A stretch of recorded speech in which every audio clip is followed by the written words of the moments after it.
We're about to go racing in the prototype, so let's take you straight to commentary. Here is Darren Smith, and alongside him, Cameron Vanderdugan. Thanks very much, Greg, Rusk and Emma down there in pit lane, covering off all of the stories with TCR Australia. We're going to be seeing them on track not too distant future, but right now we're about to absorb some of the Australian prototype series. We had qualifying earlier on this morning, and these cars in, I guess, Le Mans tradition, open top sports cars, and they are very, very rapid indeed around here. The pole position being David Barham this morning in the Shannons, a 125.97, and right alongside Mark Short, an improved production racer out of South Australia in car number 16, a 126.56, sit along the front row of the grid as we see Tony D'Alberto with some youngsters there in pit lane. I hope they have a great day at the racetrack. The interesting bit was Tony D'Alberto wasn't even kneeling down there. That was amazing. TD. Standing up at wayside there with the kids.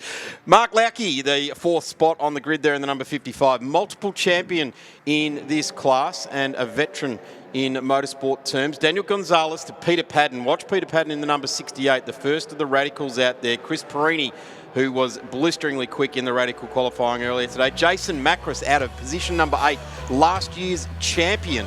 Jason Macris in the new Wolf GBO8 Tornado. It's the 1600cc turbocharged car, so we'll keep an eye out for that. There is two of them, one with Mark Lauke and one with Jason Macris. Jason Macris hadn't turned a wheel in this car until yesterday, and even then only did a couple of laps. The interesting thing is the two oldest cars in the field across the front row of this grid.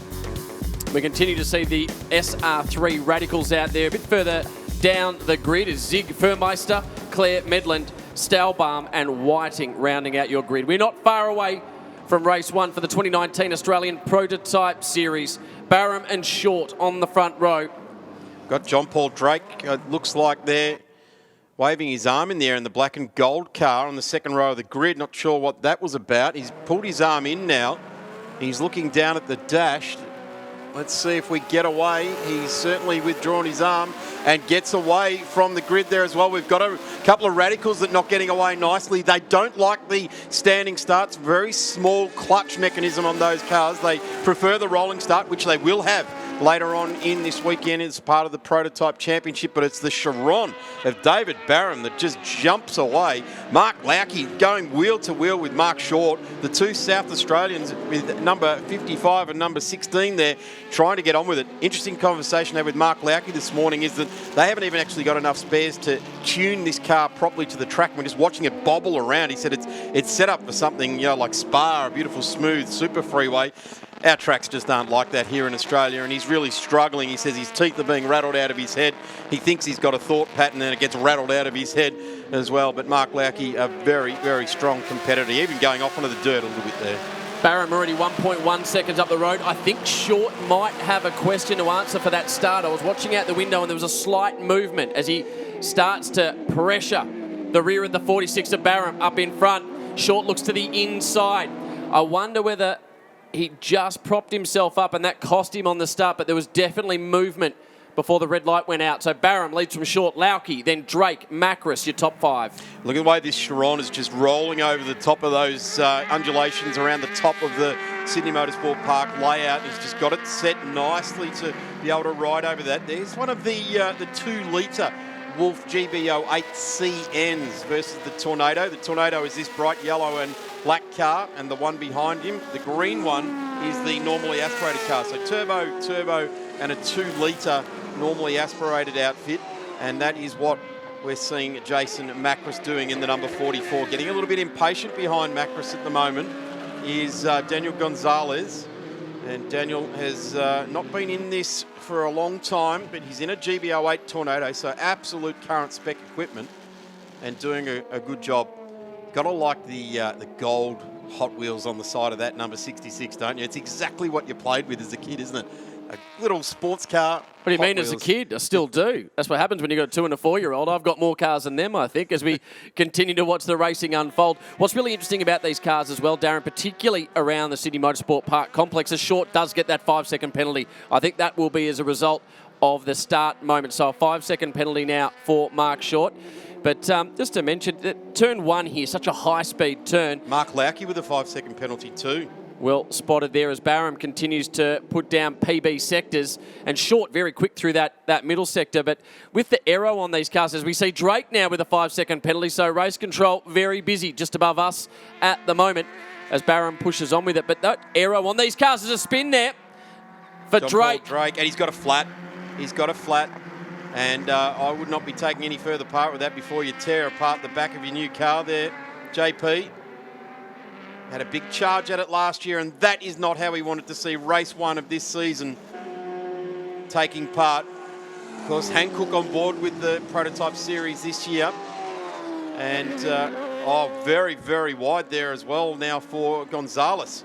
So, a couple of different lines being tried there. Jason Macris in the green and black car there. The Marina Mirage outfit is doing a strong job. And we get over the top of the hill here, turning into the right-hander at turn 4, up to turn 5 there. The support paddock pit lane off to their right-hand side there as we go down to pit lane. Just catching up with Will Brown as we count down to the very first TCR Australia race. Hey, every time I've caught you this weekend, lollies, chips, Coke in hand. Is this the diet for racing car drivers? Probably not, I shouldn't be, but it seems to be my diet lately, trying to get that sugar fix. But it's been good. The whole weekend's been okay. We've just been having a few problems so far, so hopefully get it sorted for race 1. Well, putting it in 4th after all the issues you had after yesterday, well done. Yeah, I actually thought we were going all right in quali, but P4, like I say, we've had a lot of issues. We only did 2 laps before quali, so I reckon we can have a good run today and get it off the line will be the hard part. Thanks, Will. Enjoy your sugar hit. Thank you. Thanks very much, Emma, as we go back to live pictures there. And the car 11, Daniel Gonzalez goes off and tears a little bit of carbon fibre air corrector off the back of that car. So he's being quick, and he's also being a little bit impatient here at the moment, trying to force the issue. This is a decent length race. He doesn't have to get on with it so hard. Well, having said that, there's already about a 12-second lead out to Dave Barham, but you're not going to go well if you've got bits of panel flapping in the breeze. And race control will be looking very closely at that as well. They don't like seeing bodywork flapping around. Let's look at the replay now. This is in the final corner. He runs wide on the exit and just gets out off to the back of the curb. And once you do get those wheels over there, it draws the car out. And look at the damage underneath. He got airborne there, and that will have done damage to the aeroflow or the airflow under the car as well. It'll be a difficult vehicle to drive for the next 25 minutes. So just to bring you back up to speed as we see the 55 of Lauke on screen, he currently sits in 3rd with a 5-second penalty against his name. So Macris, the car behind him, actually is in 3rd place in the final step on that podium. Barham up the road at the moment, 1 second ahead of Short, who also has a 5-second penalty and needs to really push on and make as much of a gap of all the cars behind him as possible. Just having a look at what was on the side of the track, he's plucked out clearly the back bit of the inner guard on that Wolf GBO8, and that will certainly be affecting the airflow because all of that inner guard air, the high pressure air inside there, is funneled back into the diffuser, and now he's got a flapping door in the breeze there. He's got a bit of panel work that will eventually, I would suggest, fracture off there. It'll fatigue and fracture off, so that will certainly affect the way that car is performing as well. Jason Macris, as I said, started out of 8th. He's made his way up to 4th. So he's driving like a champion that wants to go back-to-back at the moment, as we see back down through the field now. This is Peter Clare coming through on Michael Whiting. Michael Whiting had a terrific qualifying session in the Radicals, and he's at the wheel of this West here now, which has been the big winner in seasons gone by. There has been some new cars come onto the market. It's amazing in just in 6 months how a West went from right out the front of the field to basically being a midfield runner with David Barham's Chiron, Mark Short. As I said, the older Prince LSR. And when I say older, it's right back to the very early days of sports races and track day cars as well. But Mark Short, if anyone's seen him racing his Datsun in improved production, he can absolutely grab a car, wring it by its neck, and get a good result. And that's what he does when he comes along and does prototype racing. The challenge he's got, though, just doesn't have the straight line performance. He's very quick through that middle sector. In fact, he's 1.4 seconds at last lap around, or this lap in particular, 1.4 seconds quicker through the middle sector. But he gives up nearly a full second down through the start-finish line down to Sector 1. So very difficult for him to get near Barham unless Barham makes a major mistake. Short is doing everything he can through the middle sector and then basically trying to hold on in Sectors 1 and 3. There's Short on screen now. Now this car, if you have a good look at it, it almost looks like it's a little bit overweight, a little bit chubby compared to some of these newer cars. It's got a lot more bodywork it covers over it, whereas these newer cars have got a bit more wind tunnel effect to it. The air is funneled around and under and used a lot more effectively. But like I said, this guy will wring the absolute neck of it. He will have to rebuild pretty much everything front to back on it by the end of this weekend. He's caught right back up onto Dave Barham here as well in the number 46 DSS car. And he's doing a good job out in front, but Mark Short's coming at him now. Well, what he's done is he's been able to do a personal best time in that first sector, which has put him in the window to his much preferred middle sector. So he only lost half a second, which was 0.3 quicker than the lap before. So he's made up some good time. It's all about this middle sector now. And this is what we're talking about. And there's a different car. No, that's the cars we're talking about right now. Barham in front. That's your race leader. Now, in this middle sector, personal best, actually fastest of all through the middle sector for Short. The challenge he's got, though, Darren, is his final sector where he really does lose a lot of time. It's getting it through the air, isn't it? He was right up behind, so he's in the slipstream. He's been dispatched out of that now. And the interesting thing is with the Prince, it's got the rear wing is actually more of an extension of the rear deck. It sits below the actual wheel arch heights there, so it should get through the air well, but this car here is certainly driving away. And that's got to do with CCs available. It's only a 998cc capacity in the Prince, whereas the Shannons are 2 litre. So it's the old adage, if you want more inches, stroke it, and that's what these guys are doing out there at the moment. So he lost 1.1 seconds through Sector 1 and 2, but gained a second in the middle sector. It really is going to come down to either Barham's car going off from him or going away from him slightly, or Short just continuing to find more time. So here we are in this middle sector again. You'll see how Short using all of the track. He's really opening up the entry to the corner, and he needs to potentially put a move on just to break up the run. Yeah, Dave Barham's got him covered, hasn't he? Look at that. He goes to the outside. That's the strength of it. Right there, goes to look to the inside. The Prince has got it good. He looks up the inside. But again, the 2 litre, number 46, drives away and up to the top of the track. Mark Short will be all over the back of him. There he is, appears in picture. It's a tight shot, and even then he appeared in the picture. Now, here's the battle that you'd have to suggest for the Wolf Cup. This is 3 Wolves, all GBO8s in Tornado or CN trim there as well. Have a look at that. Dave Barham, we've seen him at Queensland Raceway over the last 2 years as a casual entrant at Queensland Raceway, and he's pretty much blitzed the field at Queensland Raceway. Sydney Motorsport Park is a completely different layout to that and type of track, and he's still doing a fantastic job. So is it the car? Is it the guy behind the wheel that knows the car so well? Yes, it's a combination of all those things, because both of these guys out in front at the moment are combining with their cars exceptionally well. Have a look at that panel work now off the back of the number 11. It's getting worse, isn't it? Yeah, that'll fracture off at some point. Well, you wonder if they haven't. Well, that's going to happen, and they've done well, both of them, to get out of that. There was definitely contact there. They both garage right next to each other in the Jam Motorsport shed here this weekend. The Jam Motorsport guys doing a tremendous job over many seasons now in the Australian Prototype Series. And, well, this weekend they might be prying drivers off each other at the end of this if Jason Macris gets much more willing on the back of Mark Lauke in the Lauke Flour Mills outfit. Look for it in your local store if you're making some bread at home. They've got a nice little make-at-home bread kit.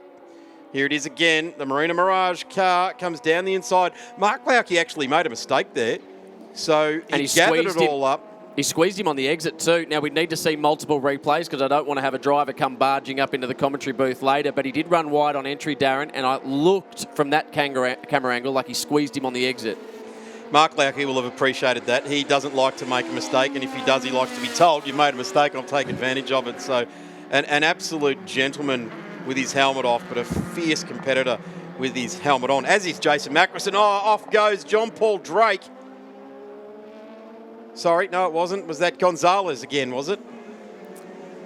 Gone off, but going backwards now. No, it was John Paul Drake. It's the number 66 gone off. There's Gonzalez. He's still flapping away like a bird trying to take off at the beach.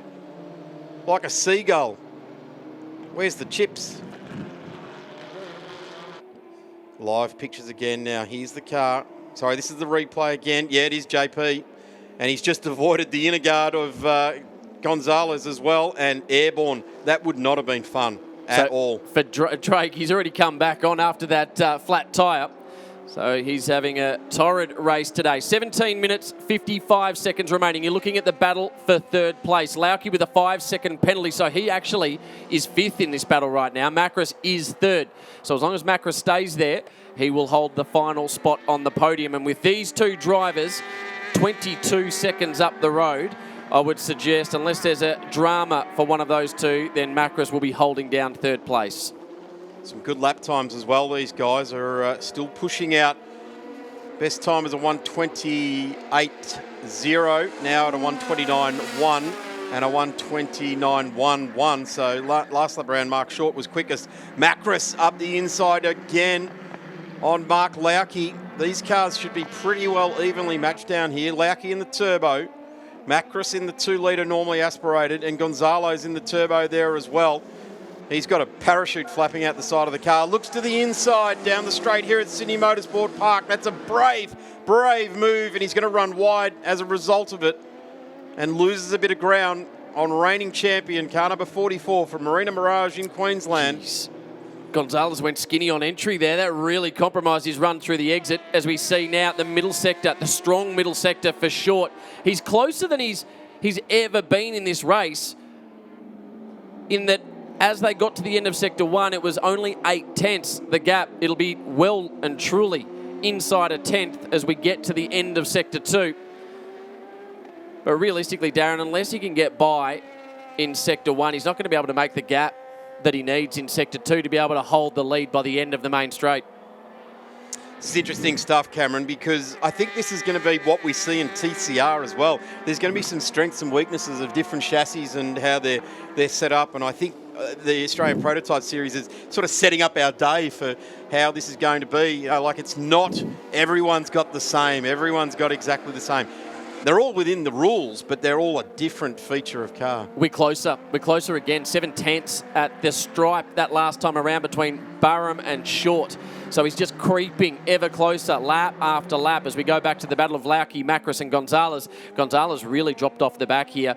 So Macris doesn't actually have to do anything. All he has to do is stay in that position behind Lauke, and he has third place, particularly if he's not getting threatened by Gonzalez. So doesn't have to do anything aggressive or anything that's too risky at this point of the race. For those watching that want an update on the radicals in this race, it's Peter Padden, Carmen Bonaventura, Stephen Champion and Zig Furmeister over Peter Clare in the radical class, and that's 6th, 7th, 8th, 9th and 10th on the road. We're actually watching this battle, which is for 3rd, 4th and 5th on the road at the moment, with Mark Lauke for Lauke Flour Mills leading the way in his brand new Wolf GB808 Tornado.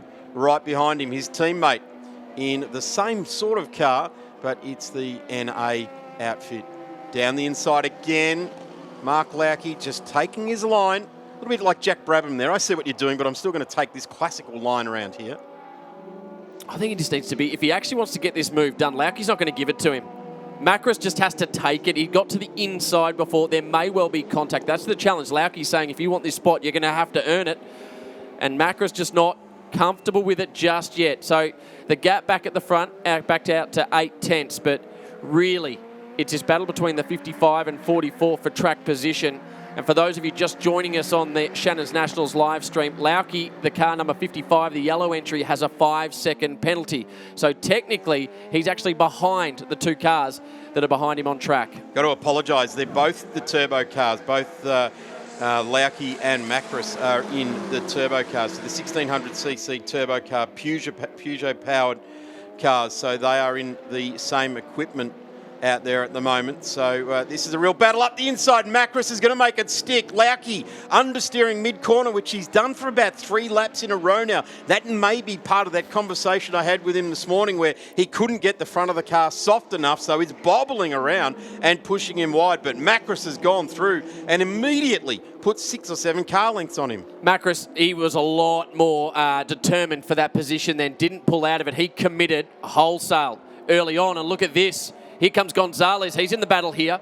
And Macris has been released. Look at him straight away. PB 26.2 as well. Let's have a look now at the replay of that move. Down into turn 2.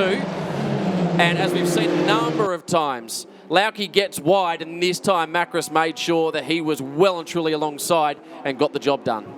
Macris had a little Lauke had another dip at that. He saw the car was there and eased back on the steering. We could actually see the angle of the wheel change. He was going to have a turn in at it. He saw Macris was there and went, righto, fair bump, play on. No bump, but fair play. Let's just see that. No need to blow the whistle, umpire. Let's get on with it. I tell you what, Daniel Gonzalez smells blood in the water, doesn't he? He's like a shark circling there at the moment, wants to try and take advantage of that. So that is a strike while the iron's hot type of moment there for Daniel Gonzalez. Get himself back up there. Having said that, the guy in front of him has got a 5-second penalty. So if he stays in contact and doesn't throw it all away like he almost did through turn 1 there, he should be able to get that position. But I dare say Gonzalez wants to try and not let Macris get too far away and push for it here at the moment. This is the number 68, Peter Padden at the wheel of this car. Not his normal Radical that we've seen him racing. He's actually in the Kim Burke car that won the Radical Australia Cup last year. And Kim Burke doing a ripper job last year. Really tremendous run at that championship. It was swings and roundabouts and ups and downs all throughout last year. So Peter Padden's car had issues that they couldn't resolve before this weekend. And he is now driving this car. Thank you very much to Kim Burke. But he has got the, again, charging John Paul Drake coming up behind him. Although John Paul is 3 laps down, he's now, I guess, using this as a live test session. Around the back of Corporate Hill, he comes. Peter Padden knows his way around this track. In fact, you want to follow an experienced and fast Radical racer to learn Sydney Motorsport, park in these prototype cars, and Peter Padden or Neil Muston, Barton Moore, James Winslow are the ones to do it, but he streams on by, and this is the normally aspirated version of the Wolf that is streaming down there. These are a couple of turbo cars. Jason Macris has just cleared out. He's been, well, I guess we sort of discussed being held up, maybe not so much, but he needed to get through to start the chase on Mark Short and Dave Barham with 10 minutes left in this race. Short's really put the queue in the rack out in front at the moment. We continue to watch the battle for 4th place. Having said that, post-race, there won't be an issue because Gonzalez is well and truly close enough to claim that with the 5-second penalty for Lauke. But here we go. I said Short had dropped right off the back of Barham. But yet again, through this very fast middle sector, we see Short taking another second out of Barham. But Barham will have 8 tenths on him by the time they cross the stripe. So that's Barham in the lead. Short out of South Australia in second. Make their way back onto the pit straight with 10 minutes remaining in race 1 for the 2019 Australian Prototype Series here as part of the Shannons Australian Motor Racing Nationals. So the gap, 8 tenths, as I suggested. And Darren, you've been around this sport for a very, very long time, basically born into the sport. When you've got a car that's got more horsepower at a track like this... I've been around it a long time, not a very, very long time, Darren.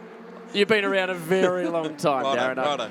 I do keep reminding you. Well, we're approaching some big milestone birthdays. Yeah. Do you want me to remind you about that one coming up next year? 2020, big year, Darren. Have a look at this. Shannon's Nationals Australian Prototype Series. These cars are all brand new. They've not been around a very, very long time, but they will be. Doing a good job. Car number 55 now getting executed a pass on. So Gonzalez goes through and claims that position. So Mark Lauke now has really nothing more to defend, but other than trying to make up time, just try and gain time on not losing another position in that 5-second penalty. Let's have a look as it is now. He'll be safe. He won't lose another position because Gonzalez and Macris have now gone through and just drawn away from Mark Lauke, haven't they? I couldn't get past. That's actually a great sign, though, for the driving of Lauke, that he was able to keep them behind for so long. And he was under immense pressure from both of those drivers as we look back to our race leader, Barham. Fastest lap of all for the race is held by him with a 28.0. Short yet again. I'm potentially wondering if Short's hoping the traffic will play a part here. The 33 will move out of the way of what, so that was Whiting moving out of the way of Barham. He may well hold up Short though, unfortunately. So the gap's still 8 tenths between the two. Short will look to the inside at turn 2. The 33 will see the blue flags from our officials suggesting that a faster car is approaching and you need to get out of the way. And he does. Great driving there from Whiting.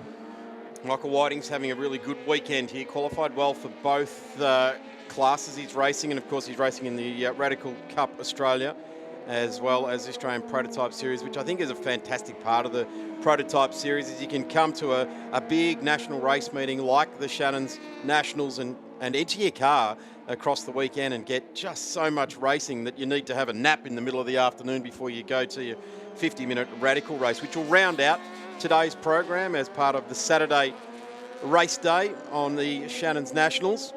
Here is our race leader, Dave Barham. 7.5 minutes left to go. There is not a chink in his armour that Mark Short can get through on. In fact, he's now got himself out to nearly a 2-second gap, the number 46 to the number 16, as Mark Short can only imagine what would be if it was a little bit of a shorter race. He might be able to throw more of an attack at it. The other interesting thing is that these cars have been on another brand of tyre up until the start of this year. They're all on Hankook, so it might also be which driver has got his head around the new tyre, and they could have been racing for a long time on the previous brand. They throw a new brand at them, and it's the driver that's, I guess, got the data or being able to interpret what the car's doing that is acquitting themselves best at the moment, and we're seeing that with Barham and Short playing out on track now. 6 minutes 40 seconds remaining. 23 seconds is a gap between Short and Macris. You take that 5-second penalty out and you're looking at 18 seconds. The gap, that last lap, it looked like nearly 2 seconds to the good of Macris. Is he a chance here at second place, Darren? Absolutely. Absolutely. He has got everything to lose compared to everyone else. Well, particularly those in front of him. They're not been regular races. At the moment, Jason Macris is the reigning champion. So he really wants to get onto the back of them and push them hard. Has he got the time to do it? 6 minutes to get 18 seconds, but he was 2 seconds clear last lap. Yeah, it's a big ask there. You've got to get through on him too, don't you? We've seen how hard it is to pass David Barham because Mark Short, who, I would probably rate as in the top 5 or 6 in this class, but he does have, thank you very much, Cameron, he does have a 5-second penalty coming his way, which we think came from the start of the race. He's taken another second. 5 minutes remaining. Short would really have to drop right away, and his times, whilst his fastest sector of all was a 36.2, he did a 38.8 to the middle there. These tyres are dropping away rapidly.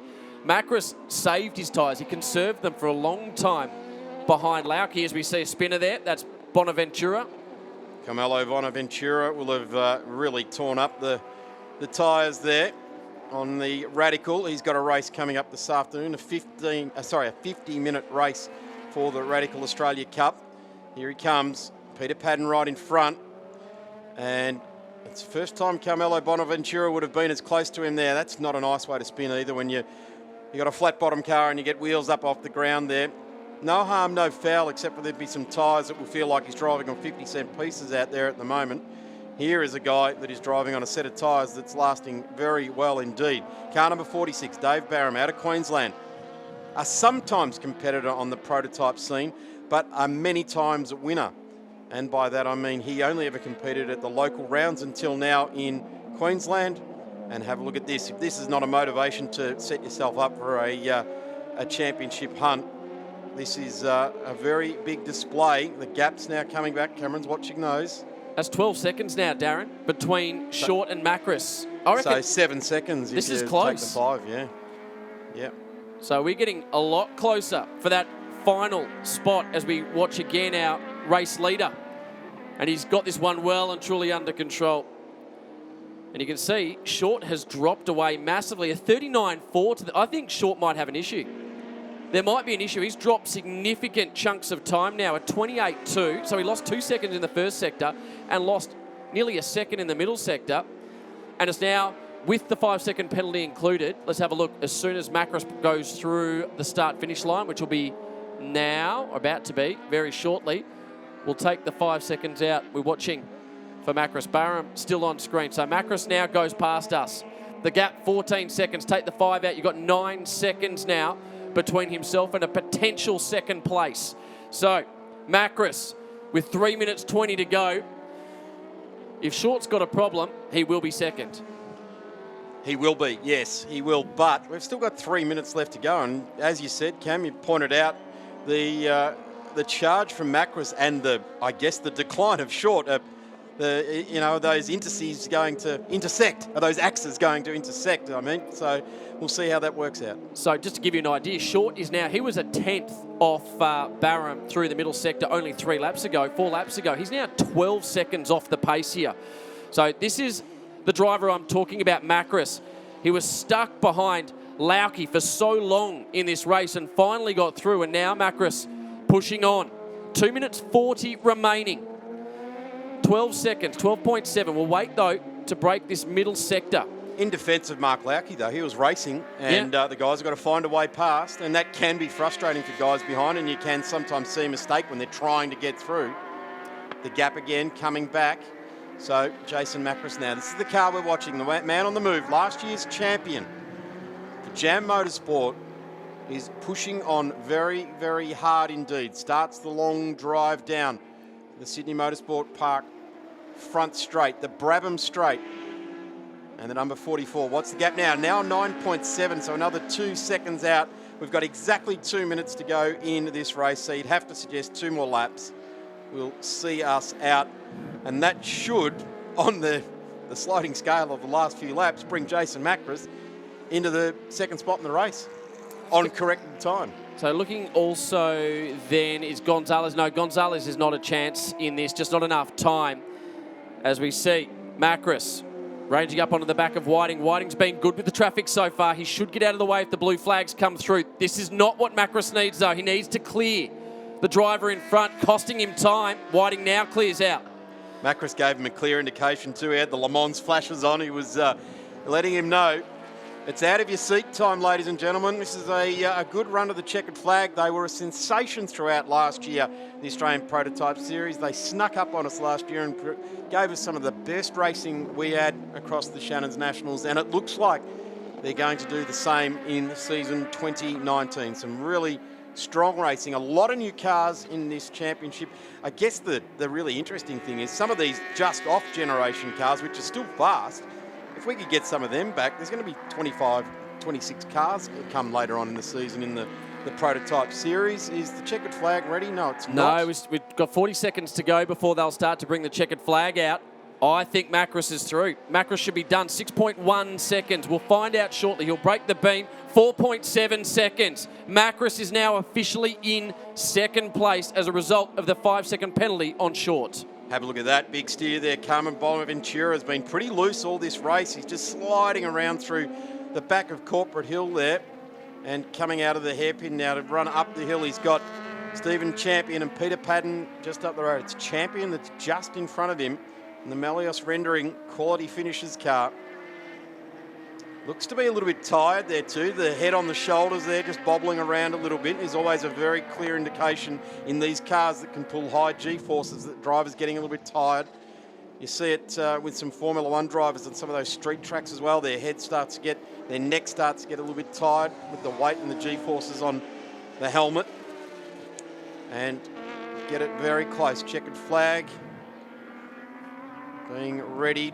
Car number 46, David Barham coming around the top of the Sydney Motorsport Park layout. He'll run to the top of the straight and down the hill he comes, and that is a emphatic way to start the year. And let's hope he continues with the championship this year, and it's not just here in QR where we see the number 46. A great race there for David Barham. Congratulations, tremendous drive. We look on board now, it's Mark Short that gets to the line and Macris right in behind. So on corrected time, that won't be a problem now. Jason Macris will get into P2. Mark Short will hang on to P3 once that penalty is applied. Gonzalez still hasn't been to the line, so that will be not a problem. Mark Lauke is in the mirrors now of the slowing Daniel Gonzalez, but unfortunately for Mark Lauke, he'll have a 5-second penalty coming his way as well. So Mark Lauke will have that added to his time, and it should not make any difference. It won't make any difference. So Lauke will hang on to P5 because it's Peter Padden who's leading the Radical charge. Down the straight now, and across the line goes the car number 68. Big thanks to Kim Burke for loaning the car to Pete for this weekend. And this is how they finished at the line. 12 seconds ahead of Mark Short. Dave Barham takes the win in the Chiron LMP3. Jason Macris got home third after a big charge in the last 5 laps of that race. Cameron Vanderducken mapped it out for us all the way through. Daniel Gonzalez to Mark Lauke, Peter Padden, Stephen Champion, and Peter Padden the first home in the Radical. Stephen Champion second there. Carmelo Bonaventura, Zig Vermeister and Peter Clare rounding out our 10.